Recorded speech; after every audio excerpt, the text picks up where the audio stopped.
Here are a list of cars that you should not buy in Nigeria. Let me tell you something. Instead of you to dey pursue woman, pursue this lady. As a young man, pursue this one.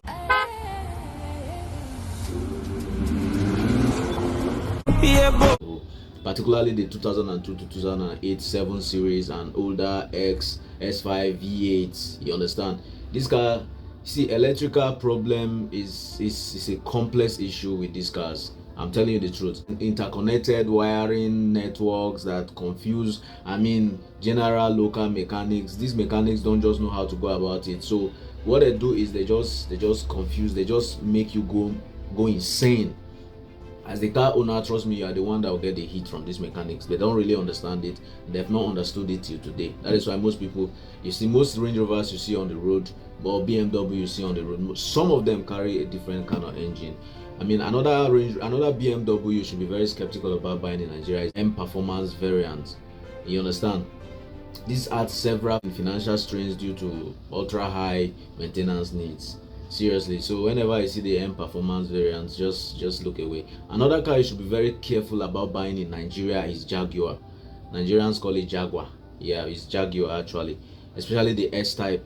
I mean the SF, Jaguar and all that. You should be very skeptical about buying these cars because you encounter, I mean, technician scarcity.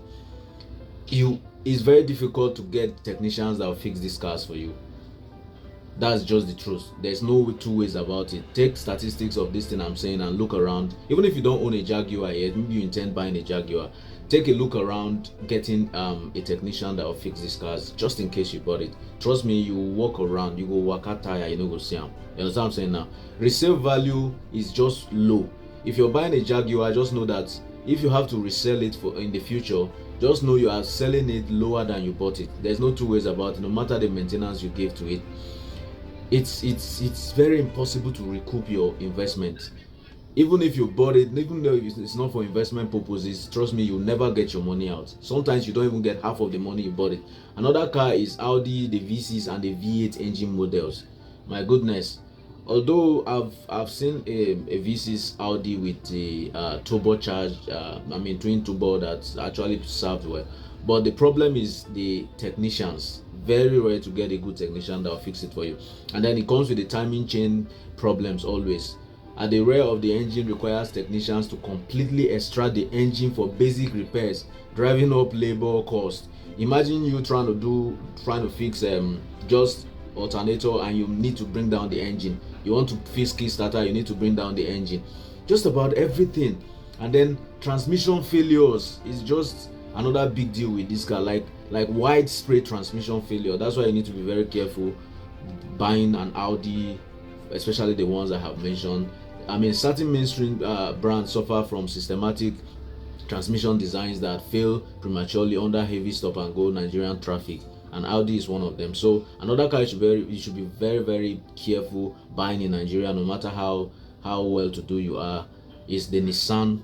Not all Nissan though, especially those with the CVT transmission. I mean the Murano, the Rogue, Maxima, Ultima. Be very careful with buying these cars because they will show you shaky. Don't worry yourself, your mind go day. You go cry. I tell you the truth. If you doubt me, do your own findings. Because these cars gives you continuous variable transmission like the CVT. You understand? Used by Nissan are highly sensitive to heat and poor fluid maintenance. You already know that Nigeria is very hot and our oils is very difficult to get a good. I'm sorry, I'm not trying to degrade the Nigerian system or anything, but it is what it is. Everybody know. There's no two ways about it. And another thing you suffer with the Nissan is sudden transmission failure, which often occurs mid-drive, leaving owners with massive repairs bills for complete gearbox replacement. And sometimes you even have the money to fix these things. Your money will not save you because you keep trying and trying and trying. I've had my own share of experience with this, with the Nissan product. So I'm sorry, Nissan. I'm so sorry. It's going to be very difficult to buy these brands that I have mentioned from Nissan. I don't mean to speak ill of the Nissan product, but it is what it is. Everyone know. I'm the last person that will buy a Murano. I'm telling you the truth. I know some persons will say I've been using Murano for the past 10 years. It's one out of many. So don't get it twisted. Well, another car you should be very, very, very, very careful buying in Nigeria. Honda cars are very, very effective. But I like to tell you, see the EOD, the end of discussion series. I'm sorry, 2003 to 2005 model. In fact, to 2007 model, all the way to discussion continue because of the ball joint failures. There's no two ways about it. I always tell you, although there's a way around it though, if you are a careful person and you I've driven a lot of Honda cars, even the end of discussion, the discussion continue. I never experienced this issue because I handle this issue with utmost care. Like, the only way around it is when you go for your oil change, always have your mechanic check the legs, the suspension. I mean, even if you're not going to do any repairs, let them check it to be sure that, okay, this one no go. In fact, let me tell you the truth, this thing will stop you at the most unusual places. I've had my own experience. I mean, I've seen it before, like in the middle of the market. Seriously, a guy's bolt joint pulled and it caused a lot of traffic, and it can be so embarrassing. And then the end of discussion always, not always, I have seen several cases of automatic gearbox failures. For no reason, your gearbox just gives you that issue and there's nothing you can do about it. Trust me. But though Hondas are great cars when it comes to engine, their engines are very strong, and for fuel economy, I'm sorry, Honda, the EOD and the discussion continue don't have a good fuel economy. Another car you should be very skeptical about buying in Nigeria is the Hyundai stroke Kia, especially the models with 2.0 or 2.4 liter GDI engine, especially GDI engines. Be very careful with buying the GDI engine. I mean, because this gasoline direct injection, the GDI gasoline direct injection setup struggle heavy with substandard or adulterated fuel found at some local filling stations. You already know, when you know the environment you live, when you know yourself, you know what works for you. You know that Nigeria, I'm sorry to say, like, it's not like I'm trying to bring down Nigeria, but it's what it is. Nigerian, our fuel, we have one of the top substandard fuel. There's no two ways about it. Dangote is trying to correct this, and you know the frustration coming from it. Engine knocking, I mean, yeah, truly the engine just has a way of knocking. The GDI engine, there's no two ways about it. I've seen somebody who gave it the best maintenance a car could get, and still the engine came up with a knocking sound. I mean, premature catastrophic block failure. I mean, the block failure is common, while lack of expert computerized diagnostic centers leads to tampered, ruined engine components.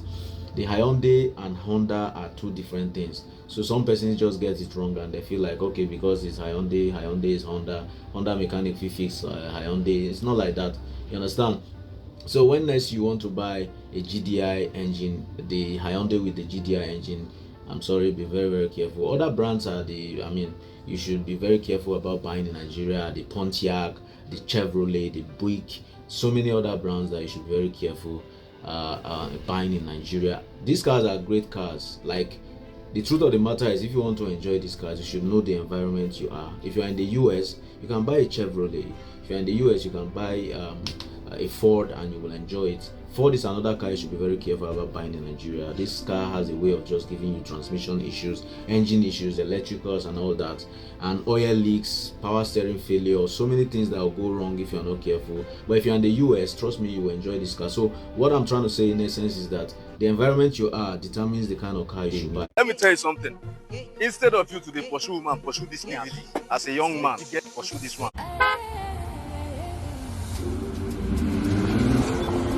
Yeah, bro. Energy 5,000. The problem with Nigerians now, we are too focused on the best or nothing. I look forward to hearing from you.